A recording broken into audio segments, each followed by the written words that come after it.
Welcome to this edition of the NAU Country Connection webinar, talking about margin protection insurance for 2024. My name is Rich Morrison.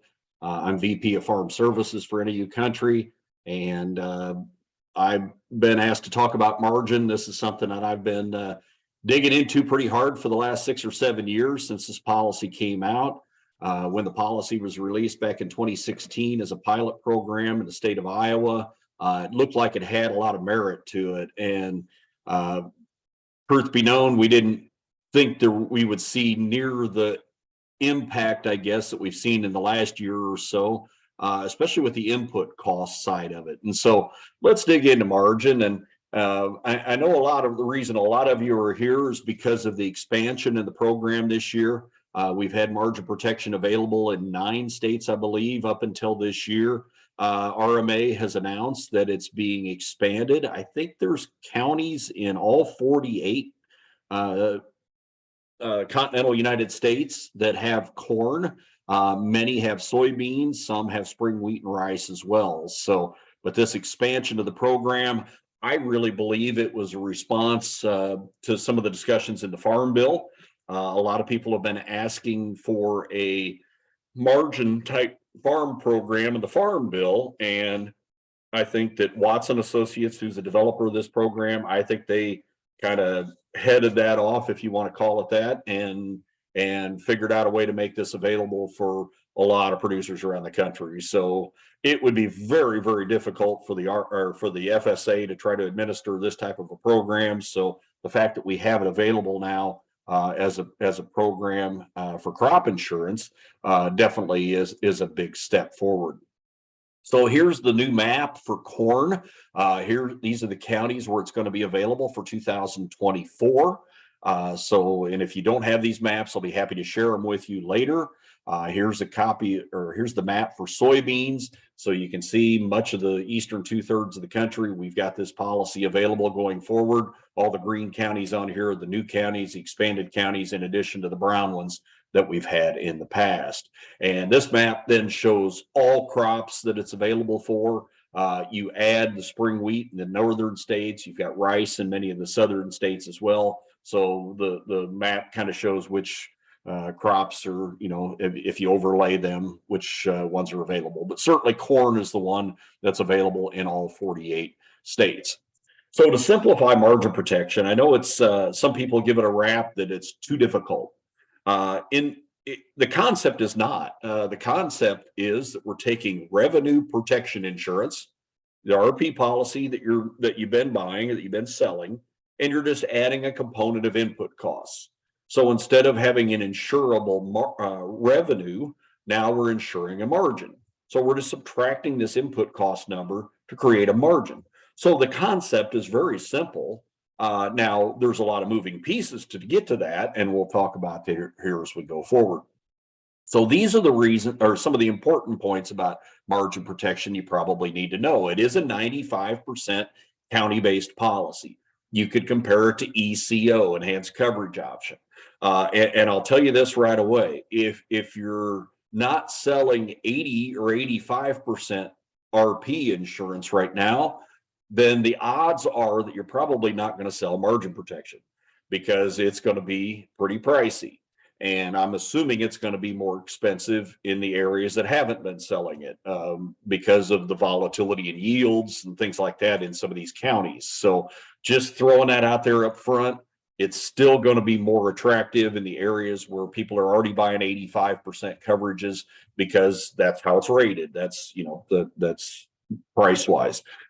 It does use the same county yields that SCO, ECO, and the RPI program use, both the beginning county yield as well as the final county yield. So even if you don't sell margin protection insurance, but you do sell SCO or ECO, when we get the new updated county yields come out here this summer, you'll be able to tell what your yields are going to be next year for SCO and ECO, et cetera. So you can kind of pay attention to those. It does have a protection factor, which is ECO and SCO don't have. You can buy down to 0.8 or up to 1.2. So in the event that you think that there's likely to be a payment, then you might want to buy the higher protection factor. The base prices for the policy are set August 15 to September 14. So that's fairly unique, but it's going to be the same time that we set the prices for winter wheat for most states. And the sales closing date is the same as winter wheat. It's September 30th. So keep that in mind. Now, for some of you, you may be adding a second sales closing date. You've been, used to the spring sales closing date. If you didn't sell wheat insurance, you didn't deal with that. Now this policy does have a September 30th date. And that's going to be important. We'll talk about why here in a minute. One of the caveats at the end, but I might as well bring it up now, that the AIP that handles the margin protection insurance policy has to handle the underlying RP policy. Doesn't have to be the same agent, but it does have to be with the same AIP. More than likely, then it'll be the same agent. So what you're going to find is that you may have some agents that are soliciting new RP business using MP to do it, using margin protection to do it. That's likely to be the case. And so this is a new program in many areas. This would be an opportunity for an agent to go out and talk about a new program. If a producer decides he wants to write margin protection, or even if he doesn't, then you've got your foot in the door then for the revenue protection policy. It does use variable prices as well as fixed inputs. The variable harvest prices, we mentioned above, the base prices for all the policy for all prices, both the corn, the soybean, as well as the variable input prices. Those are all set August 15 to September 14. The harvest price, or the final prices for fertilizer, et cetera, will be set in April. The harvest price for the grain, as well as interest rates, those are still set in the fall, same time as your RP policies are. So we've added another layer of pricing in the month of April. Producers receive a credit towards their MP policy when they add an underlying RP policy. Now, this is where it starts to get a little bit confusing, but essentially that credit is because when you buy the MP policy, excuse me, you're buying a dollar worth of liability from X down all the way down to zero. When you decide to add a revenue protection policy, essentially that RP policy replaces, let's say you buy 75% RP, that's going to replace the liability from 75 down to zero. So the MP has this liability at the top, the RP then triggers from 75 to zero. So by doing so, you're getting a credit towards the MP policy. Now, you can look at this one of two ways. That's the way it gets done on paper. So you pay for your RP policy, you get a credit towards the MP. I like to look at it the other way around. I like to look at it as if, well, the credit is enough money maybe to pay for the entire RP policy, or plus or minus. And so at the end of the day, it's total net dollars that the producer pays in premium, but on paper, the credit is applied to the MP policy. Final county yields aren't released until the following June. In fact, June 16th is the deadline for RMA to release those yields. That's when they typically do. That is probably the excuse me, the negative for any of these county policies is that we don't get the final county yields till the following June. Therefore, we don't get the money until probably the 1st of July. So it takes a while for that money to be paid out. So there are really two sources in addition to our quoting software that you would want to use for margin protection. Number one is this website, marginprotection.com. This is run by Watson Associates. This is the place to go for if you want to run a quote early on. If you can run it on marginprotection.com. There's other data, other information available here. You can show price discovery here. Down at the bottom of this page, you can go look at these county maps that I showed you. You can look at training presentations, just a lot of information on margin protection available on this website. So you would want to bookmark that. The second website is agentevantage.com. You have access to this through NAU Country. And on the Agent Advantage site, now this is where you would go to quote Easy Rev, R Powered, etc.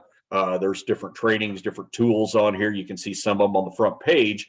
One of them, most importantly, is the margin protection indemnity calculator that they have. And it's a very, very good calculator, very good to be able to do a quick what if, very good to be able to look and see the where the input costs are trading at, where the corn price is trading at. All of that information is available in this calculator. And I'll show you some examples here in just a few minutes, but that's agentevantage.com. You'll have to get a username, password, but you can get in and utilize that site as well. So these are really the reasons that I like margin protection and have and still do. It is a 95% policy, but I look at it like a subsidized put option. Now, with revenue insurance, things are going to change the put option. You know, a put option protects price if the price goes down below a certain level. And when you're using 95%, initially, when I look at the price here in August and September, I'm thinking 95% of that price. But that's going to vary. It's going to vary because of two things. Number one is going to be the final county yield is going to change where my price protection is. Also, the input costs are, whether they go up or down, is going to change our margin, which is going to change my price protection. But in August and September, if I'm a producer going to farm next year, what alternatives do I have to be able to lock something in for next year's crop? Am I going to go to the market and sell? Probably not. So this is a policy that utilizes that price for next year. It establishes a price or a margin more than a year ahead of the harvest, which could be a very big deal, especially you think about young producers that are highly leveraged, that are going to have to borrow a lot of money for next year's crop, that are starting to buy inputs, seed, et cetera, in the fall. This is a way they can lock something in. The volatility on the expense side of this has become a big deal over the last couple of years. We've had the Ukraine war. We've had, the rivers closure last fall, the Mississippi River. A lot of things that have affected input prices, and we'll talk about those inputs here in just a few minutes. Margin protection covers all the way down from 95%, whatever that dollar trigger is, down to where your RP indemnity starts. So you get a credit for the RP indemnity, but you get paid first on the RP policy. Then margin covers from there up to the loss. Now, when you buy an ECO policy, this is a big difference between margin protection and ECO, because ECO, you calculate ahead of time what that 9% or whatever band of coverage is. From 95 to 86%, you know the dollar value of that band of coverage. Margin protection covers all the way down to where your RP policy kicks in, which makes this kind of a good deal for producers who are always better than the county average. Because if you buy an underlying, let's say 80% RP policy with margin, and you have great yields on your farm, but the county doesn't have such great yields, then there's no limit to the amount that the margin can pay. It's going to pay all the way down to where your individual policy starts to trigger. So there's more dollars involved with margin than there would be with ECO potentially. The credit provides for a free or cheap RP policy. That's the way I like to look at it. And ordinarily, at least in the I states, the credit would be enough to pay for probably one level down from what the producer might ordinarily buy. If he's buying 85% coverage, RP coverage normally, if he buys MP, the credit might be enough to pay for the cost of an 80% or 75% RP policy. Things that are going to affect the credit. Number one is going to be the number of years of yields in the database. The more years he's got, that's going to give him a bigger credit. And the other thing it's going to affect is the variance in those yields. You know, if he's got a fairly consistent yield over time, he's going to get a bigger credit than if he has a lot of volatility, if he's had several years of claims because of low yields. So those are some things. Credit's going to be different for every producer, and that's why we have to be able to run those. Newsflash, you won't be able to get a real accurate credit reading in August and September. Why? Well, that's because the value of the RP policy isn't set until February, when the volatility is set and when the price gets set for the RP policy. So any credit that we try to give in September, a credit estimate, it's going to be a guess. And we're going to see that change by the time we get into February, March. So just want you to know that up front, that we'll be able to tell them a worst case scenario. The worst case scenario is essentially what they pay for the margin protection policy. As far as the credit for the RP, we'll have to decide that later.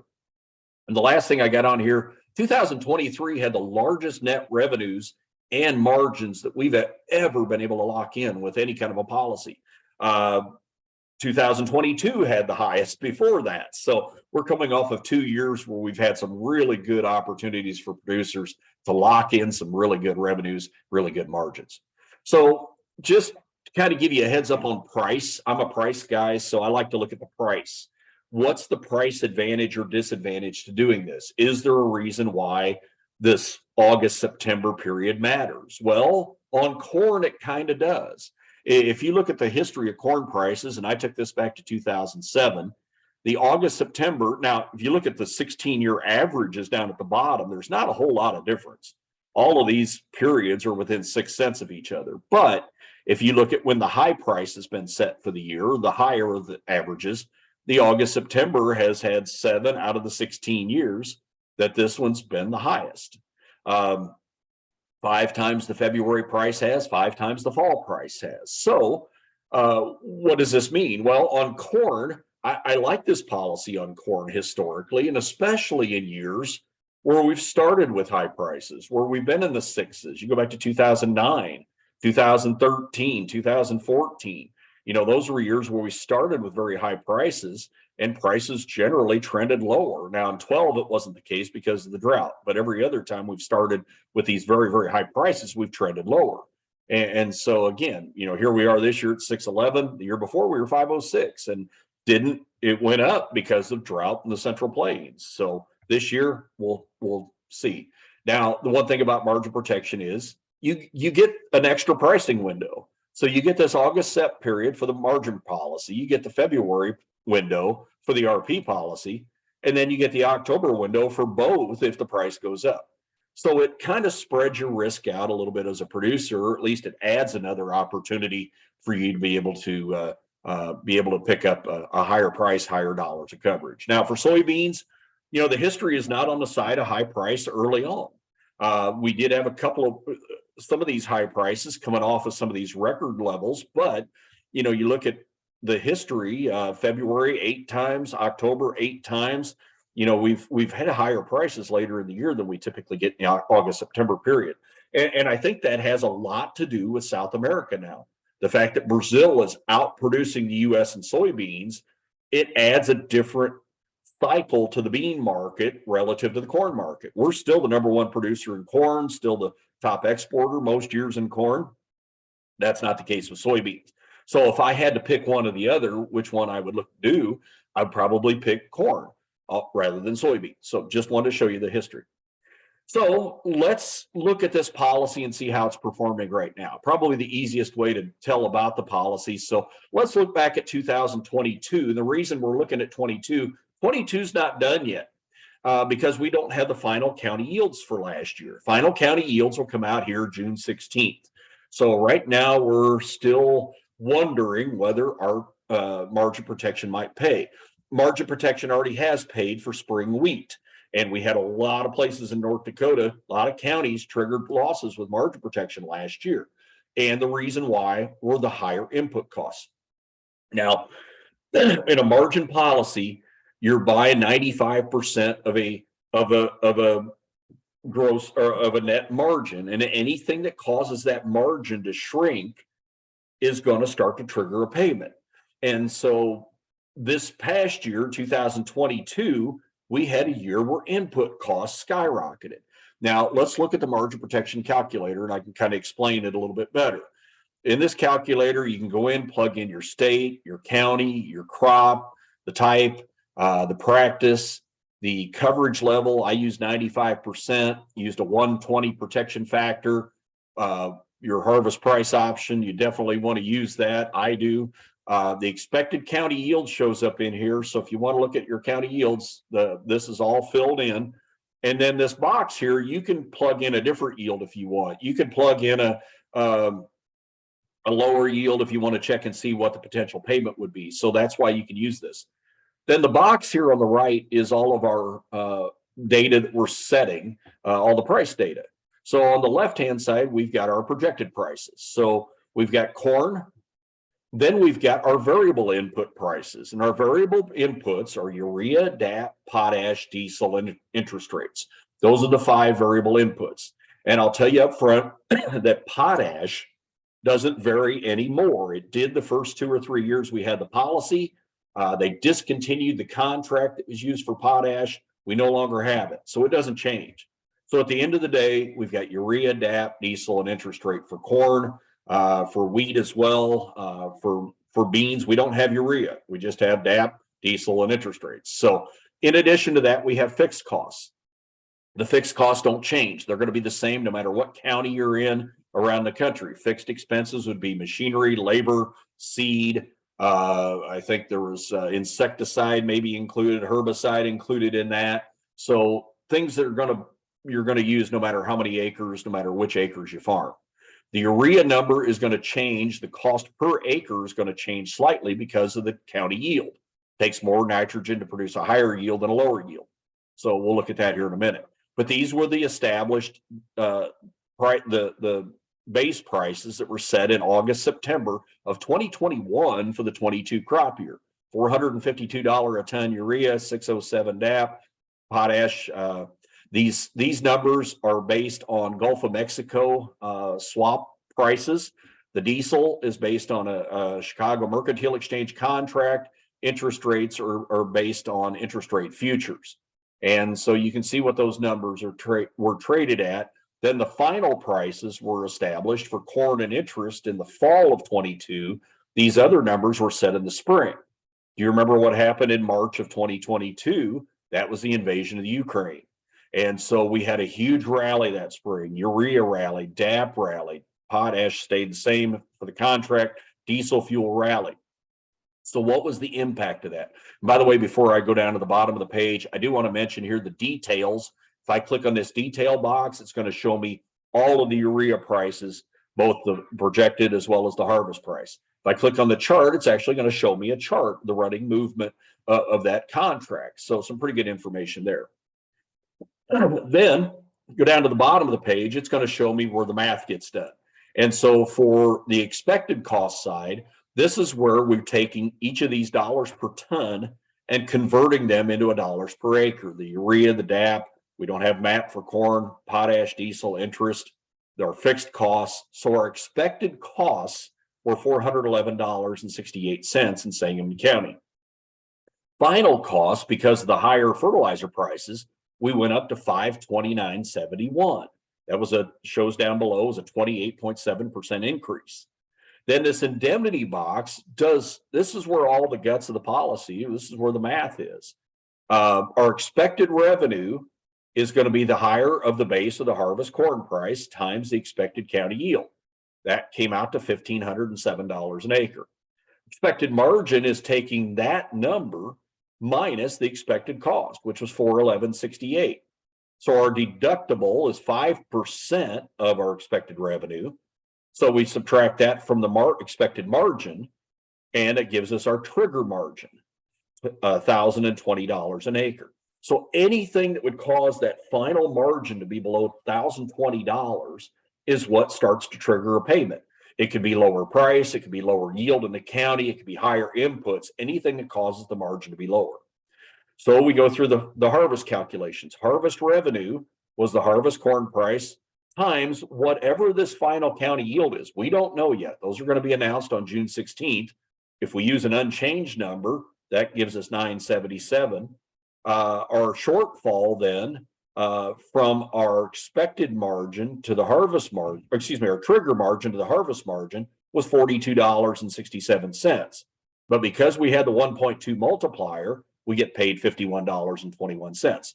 So in this example for Sangamon County, Illinois, I said that the yield in the county didn't change, and the price of corn went up from spring to fall, but because of the higher input prices, we're going to trigger a loss of $51.21. And I'm going to guess if you look back at 2022, there's going to be a lot of places around the country that had average yields that farmers are going to get paid for margin protection because the inputs went up and the margin shrank. And so if I look at this map, now this doesn't tell you exactly anything other than it tells me it gives me a good idea of where the county yields were down this year. County yields versus trend yields. And you can see I use Sangamon County, which is one of the green, were actually these are NAS, by the way, NAS yields. So these are not what we use for crop insurance. And right now I'm looking at NAS numbers, trying to figure out where margin protection might pay, but it might pay even in some of these lighter green counties just because of the increase in the input costs. I think it's going to pay a lot. It would have paid a lot in these orange and red counties where, you saw a substantial drop in yields this year relative to the to trend. And so even though we didn't have it in some of these counties, we did out in the plains in South Dakota, Nebraska, Kansas. And so I wanted to do a what if. What if you're a producer in Polk County, Nebraska? That's the one I used. Polk County had a 210.6 bushel yield. Now that's NAS numbers. So again, these are not final numbers by any means, but I thought I would go and see what happens if we had margin protection in Polk County. Well, let's say we did. And let's say the Polk County, I showed the yield on here. The NAS number was at 210.6. That was, or excuse me, I used York County. I'm sorry, York County, Nebraska, 192.9. And so if I plug York County into the equation here, plug in a final county yield at 192.9, using all the other numbers, York County is going to pay $376.91 for margin protection. Two reasons: the yield went down and the input prices went up. Caused margin to shrink. Our harvest margin was $727. Our trigger margin was $1,041. Seeing a huge dollar payment there. So this number we know is not going to be exact. This was a NAS yield. We're going to wait and see when we get the final county numbers out. But if I go back to this map, I would the map here, I would expect these white, light orange, dark orange, all of those counties would probably trigger something for margin protection, maybe even some of the light green counties, because of the increase in input costs that hurt the margins that year. So we can do a what if on this. When these numbers get finalized in the middle of June, Watts will plug these numbers into these final county yields. We'll be able to go and look real quick. Boom, here's what the county indemnity payment would be for margin protection. So this is a great calculator to be able to look at. Now, I wanted to do one other step. What if we had ECO instead?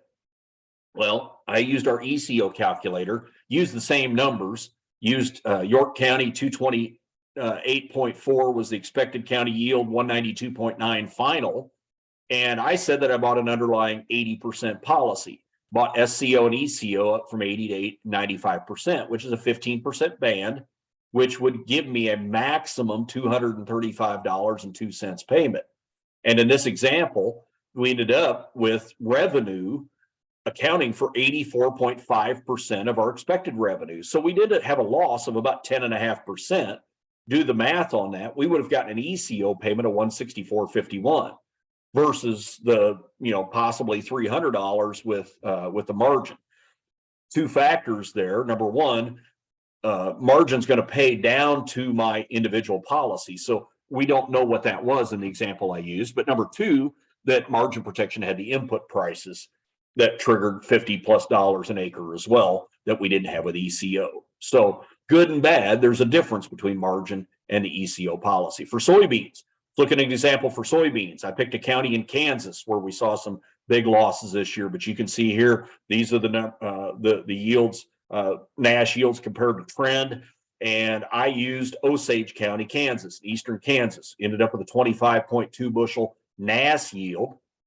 And if I plug that number into this calculator, would have triggered a loss on beans of $182.97. Now, the one big factor in beans that we don't have is urea. We don't have nitrogen. So the input costs don't change as much in beans because we've only got three numbers. We've got DAP, we've got diesel, and interest rates. And if you look at the net cost of what the impact is, interest isn't huge. Diesel, it's something, but it's not a huge number. It's the fertilizer numbers that are the two bigger ones. And if you don't have urea, well, then that takes that out of the equation as well. So just wanted to show you that. Come June 16th, we'll be able to have a better idea that of what those payments might be. And if I compare that to ECO, do the same step here, ECO would have paid $78. So margin in that case this year would have paid a lot more money than ECO given the same circumstances. So what's going on in 2023? Well, the 23 year, we bought this policy last fall. And so last fall, these were the questions that I had when we were talking about margin protection. Will we have the needed inputs available this year? And what are the prices going to be? Keep in mind, we were coming off of the war starting 5, 6 months into the war. China, Ukraine, or excuse me, China, Russia account for so much of the inputs that we use.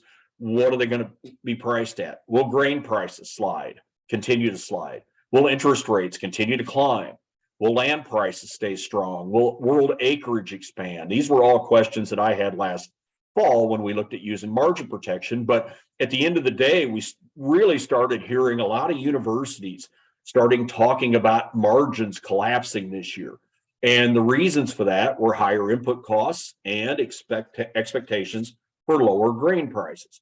And that's not a good combination on margin. And you can see this was something that Farm Doc had put out during the winter, but they were expecting margins in 2023 to collapse fairly sharply because of the reasons that we talked about. And we're kind of starting to see some of that hold true with this market starting to fall while input prices are still fairly firm. So we looked at the policy last fall really, really hard. And the biggest reason was the price. We started out with a 611 price on corn, 1356 on beans. At the time, this corn number, I think, was the highest we've ever been able to use for a corn policy of any kind. Beans were not quite the highest, but still big, big numbers. Wheat at $9.05. These all looked like huge numbers, all looked like numbers that I wanted to be able to insure with. Now, the flip side of that was we had high input costs too. Input prices were sky high versus the previous year's base prices. Urea at 672, DAP at 735, potash was high, diesel high, interest was up. And so you had higher inputs, which lowered your margin a little bit. But at the end of the day, we still viewed this price as being a big, big deal. Now, one thing that did impact the premium this year was the volatility. Volatility had risen, 6 or 7 points in corn to 26%, beans up to 21%. So we saw some big, big jumps in vol, which did make the premiums a lot higher this fall. If you quoted margin protection this year, you know that we were talking in some areas, $90 to $100 an acre on corn in some areas because of the higher volatility factor, plus the higher price, the higher dollars of coverage that we were talking about. So that was a factor that a lot of us had to deal with. However, if you do a comparison to the previous year in margin, even after those higher costs were taken out, this was in Wabash County, Indiana, the margin this year was $632, the trigger margin, which was over $100 higher. So even with higher input costs, because of the corn price being higher, and in some areas the county yields went up as well, we were looking at the highest margin we've ever been able to get. And that's what we saw. Excuse me. And that's what we saw here. I graphed this out for Wabash County to show what the trigger margins have been in the previous 6 years of this program. And you can see this year that the farmer had the opportunity to lock in the highest margin he's ever been able to do. So either A, you lock that in with this policy, or B, you choose not to, and you have to wait until February, see what happens with price, et cetera. So here's what's going on with price for the 23 crop year. The margin protection base price was set back in September at 611. We ended up setting our base price for revenue protection at 591 in February. And here we are last night. We were trading under 520 a bushel.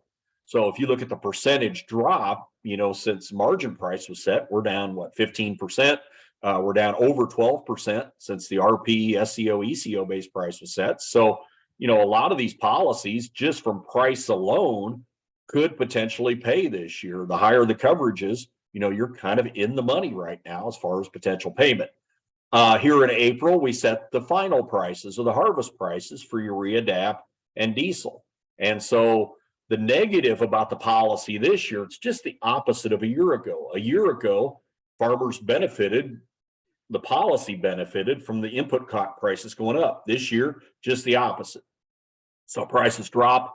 And so that's having a negative impact because essentially lower inputs are widening the margin a little bit. And so again, whereas in 22, the policy is benefiting from the higher inputs, this year it's going to be a negative impact. So you're going to have to see a bigger drop in price and or yield to trigger a payment. So we don't know from year to year what's going to happen. But again, the farmer in this case was locking in the highest revenue he'd ever been able to do. So here's an example for Wabash County. For 2023, our projected price was 611. Right now, I'm using a yield that's unchanged. Our price today is at 520. This number is still going to change all the way till fall. Same with the interest rate number. It's up, but it's going to continue to change. These other inputs are locked in now. And so you can see down at the bottom of the page, our expected cost was 462. Our final cost as of today, we don't have interest rates final yet, but right now we're at $388. That interest rate number is probably going to go up a little bit. And so right now we're down 16% on input prices alone. So you can see what the math is right now. And even with the negative change in input prices, because of the corn price dropping to 520, we're looking at a payment today of about $49 an acre with a yield that's unchanged. So if all these numbers hold, if the 520 price holds, and if the yield stays at 189.8, we're going to get $48.90 back. And you can go through the math and see, our trigger margin, 639, which is down a lot from last year, or down because of the higher fall price we had a year ago. But the harvest margin today, we're down, 40 some dollars. So as of today. And so if you sold this policy for 23, we can show these numbers to the producer throughout the growing season, show them how the policy is working for them right now. And it really is working for them. And I mentioned earlier, like a put option, because if this price continues to go down, if we go down to $5, then we know the indemnity is going to go up, and we can monitor that through the years. So this takes a little bit of the heat off of a farmer who didn't sell enough. If a guy says, boy, I wish I'd have sold more at $6 last winter, and now the markets have gotten away from me. In this case, at least he knows he's got some protection for the downside in price. At 85% RP policies, you wouldn't be triggering any kind of a payment yet. We have not had a 15% drop from the 591 base price. So only by going up to the 90 or 95% coverage would you be in the money right now because of price drop alone. Soybeans, similar situation. We ended up with a 1356 price for margin, ended up 1376 for RP. So right now we're at 1367. We're down, a certain percentage. And if I plug in, 1267, and if I plug that in this morning, we're right at starting to trigger a loss in beans. And so same situation, even though we didn't probably have as many people buy this on beans. And if you bought ECO, you're 20 cents higher on the base price. So you're even better yet. But the point is that these policies, these 95% policies, are starting to trigger a loss right now. So kind of keep that in mind. So for 2024, what are we thinking for this coming year? Well, if I were to sit down with a producer today, and talking about 2024, I would ask, what is your plan for next year? Especially when we get into the this August, September pricing window. Did have a question here before I get into that. They said in the corn example, if the producer's premium was $91 an acre, he would need a $91 per acre indemnity to break even. That would be correct. That is true. I don't like to look at it that way, because I like to look at, you made the business decision to buy the policy. And so that's an input cost. At this point, it becomes a risk management tool. That's the way I like to look at it. I realize that the farmer is going to look at it net, but I know that at the end of the day, insurance, I don't think anybody's probably buying it to try to make money on it or even to break even on it. So I think you're buying it for risk protection. You're buying it to make sure you got money at the end of the year. You're buying it to lock in the margin. So I still think you go back to the reasons you bought the policy. It wasn't to try to get your money back. You didn't want to get your money back. And in fact, you wanted corn to stay at $6, and you wanted the input cost to go down and things like that. So you didn't ever want to get paid. But as it stands today, yes, you would need to get $91 in order to break even. So good question. So if I were to sit down with a farmer today talking about next year, what are his plans for next year? Is it A, do nothing at all, which was what most farmers are probably going to do in the month of August and September? Probably not going to go forward sell next 2024 crop. If they were, they would sell a rally during the growing season this year, maybe a little bit, not much. You could buy put options for next year. Puts are going to be sky high because you're more than a year's worth of time value. But the fourth thing I could look at is buying margin protection insurance. And so when we start thinking ahead to 2024, what's happening in the year ahead? Well, these are some of the things I'm thinking about for next year already. Will commodity prices continue to drift lower, similar to the years we had following the 2012 peak? Prices didn't bottom out until probably 2015. 2013 was a down year. 2014 was a down year. And so will we continue to expand production around the globe? What's going to happen with fertilizer and fuel prices, especially with Russia and China controlling so much of both? And, we're not real good friends with either of those countries. So that's a risk. Will Brazil continue to expand acres? We're already hearing talk that they're going to expand 5% more soybean acres next year. So probably more double crop corn following soybeans in some of those areas. So that's likely to happen. And then lastly, will Brazil and Argentina finally hit on yields? We've had big crops in either or of those countries. This year, Brazil had a record crop while Argentina's crop was cut by more than 50%. If Argentina would have had an average crop this year, holy cow, this thing can get really messy quick. So, those are reasons why a producer might want to be defending or protecting his margin for the year ahead. So, as I mentioned early, I look at margin protection insurance like a put option that's subsidized by the government. Government's picking up about 40% of the price of this, and I don't have to pay for it until the following fall. So I'm really establishing a price floor for the following year that's eventually going to be changed or affected by two things. And one's going to be the final county yield, and one's going to be the variable input prices.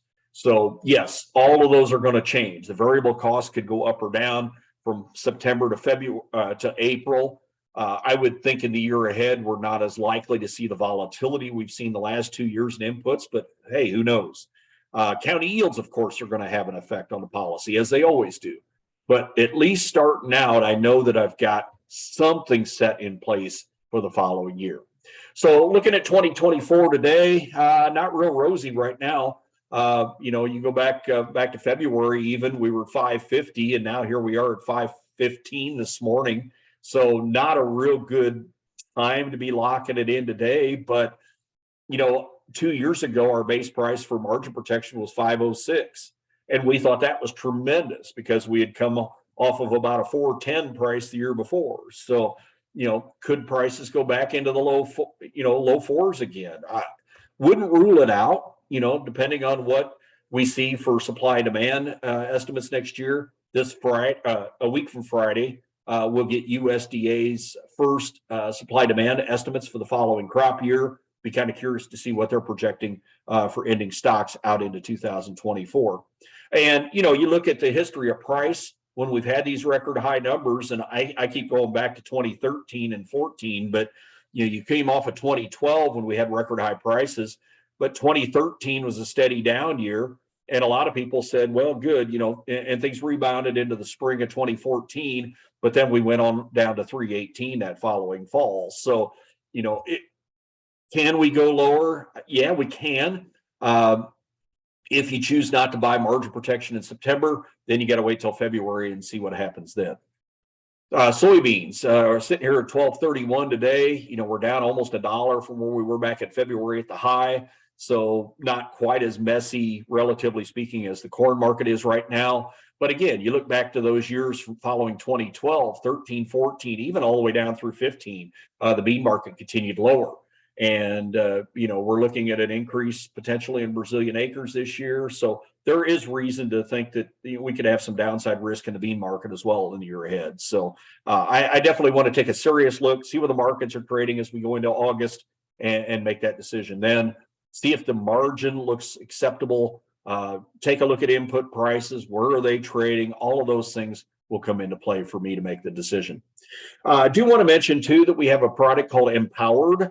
You may be familiar with Empowered. Empowered allows you to add other pricing windows to your policy. And so margin protection will use the August-September price, but some alternatives to that are we could use a current futures price. Now, I don't want to do it today, but if the market rallies, let's say July 4th weekend, we get a drought scare and the market rallies, I might choose to step in on that day using Empowered and lock in my margin protection price on that given day. I could choose months. I could choose half month periods, either before we get the prices set in August, September, or on into next year if I wanted to. I could utilize this 19 10-day interval package for the growing season of 24 if I think there's a good chance next year there might be a drought, depending on who you're listening to on weather. I could add one of the add that package to my policy as well. So there's a lot of things I can do with Empowered if I want to add more pricing windows to the policy or lock it in today. So I just wanted to let you know that that's available. Check that out. And these are the states that we've had it available in the past for corn and soybeans on the left. These are the states that Watts has been talked about adding for next year. These are not done by any means yet. If there's something that's missing off of here that you want us to run up the ladder, let us know, and we'll be glad to shoot it towards them and see if they can add those other states as well. And here's kind of a snapshot of the Empowered quoter, kind of show you what you'd be looking at. You could click any of these boxes if you wanted to add, say, first half and last half June, like I did here. But there's a lot of different ways you can go about this. And so you can look at the history of price, see when the averages typically are the highest, and be able to add those accordingly. So just kind of to wrap up, some of the other points you need to consider, and I mentioned this at the beginning because I thought it was important. I didn't want to wait till the end, but the MP policy and the base policy, whether it's RP or YP, have to be written with the same AIP. And, I go back to 2017 when the first year we had this available in a lot of states. We had at least, I know, one AIP, one big agency in the Eastern Corn Belt sent a lot of postcards out to people, wanting to talk about margin protection. So if you are wanting to utilize margin protection as a way to talk to more people, I think this is a great deal. But also be aware, if you're not wanting to sell margin protection, be aware that your competitor may be. And so, it is a way to get your foot in the door. And if the base price is with another AIP, then or the base policy, you have to transfer the policy before the MP sales closing date of 9/30, or you have to cancel that other policy before 9/30. The data source for all of these county policies now is the RMA. So those examples I showed you earlier with NAS numbers, those are not the final numbers. RMA yields will be somewhere in that neighborhood. So I think I did that to give me a good idea of when there might be or what the payment might be, but it's not going to be totally that accurate. But we'll get those numbers out here in the middle of June. Indemnities don't get made until, in fact, the end of June, maybe even early July the following year. That's probably the negative of the policy. Unit structure has to be the same on the policy for MP and RP.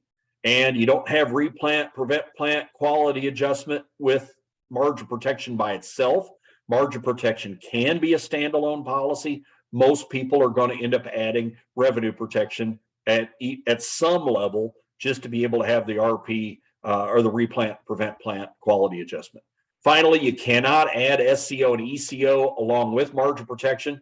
They're kind of duplicate policies. However, you can enroll in the ARP program at FSA, kind of like ECO, because those are typically viewed as over 85% or over 86% triggers. You can go ahead and enroll in the ARP program. So SC is the only one that you cannot enroll or buy along with ARP. So that's something important as well. So I borrowed this from an agent last year. He said that the farmer said, "Can I afford to buy margin protection?" His comment back is, "Can you afford not to buy margin protection?" At the end of the day, you're going to farm next year.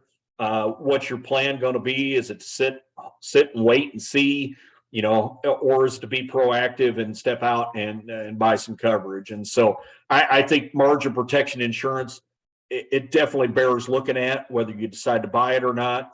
And even if you're in some states where, guys typically don't buy 85%, you may have those one or two or three or four producers who are thinking things a little bit differently, who look at profitability and margin and kind of think outside the box a little bit. And I'm sure you all know who those are, but you'll know who those farmers are that you can talk to and maybe run this past them and see if it's intriguing, because it's a different way to think about buying protection. You can still add the RP policy in the spring, so that doesn't take anything away from what they've been doing in the past. It's probably going to cost a little more money than what they've been used to spending, but again, you can make the case that you get what you pay for, and this year with the prices going down, kind of one of those years where that's been the case. So if there's any other questions, please shoot them at me. If not, I appreciate you joining for the NAU Country Connection webinar this month. And if you've got questions along the way, by all means, email them to me, give me a call, give me a text, and I'll be glad to try to answer those. We wanted to share this information early because we know that, once you get into August, it's too late. And if you're going to sit down with producers to talk about margin, the concept of it, you may actually want to do it during acreage reporting. And that's not a bad time. Farmers are maybe not quite as busy. And so you get into this June, July window of acreage reporting. Now would be a good time to introduce the policy, introduce the concept. I would strongly encourage you, if you're going to have a meeting, you might want to do it early. For wheat, I'm sorry, I didn't mention spring wheat, but it's at the same time. It's September 30th as well. Rice is in January. I'm not sure the exact date, but the spring wheat sales closing is also in September 30th. So I didn't bring up spring wheat. I assume most of the new people on the call would be from the new states. We're adding corn and soybeans, but spring wheat is going to be the same as those other ones as well. So thank you for joining. And again, shoot questions to me if you have any down the road. Appreciate it. And we'll look forward to talking to you, and follow the market report letter. I'll add information about margin protection and other policies from time to time. Well, we'll talk about this on the aftermath webinars as well. We'll give updates on the pricing, et cetera, throughout the year. So kind of keep track that way. So thank you very much. Take care.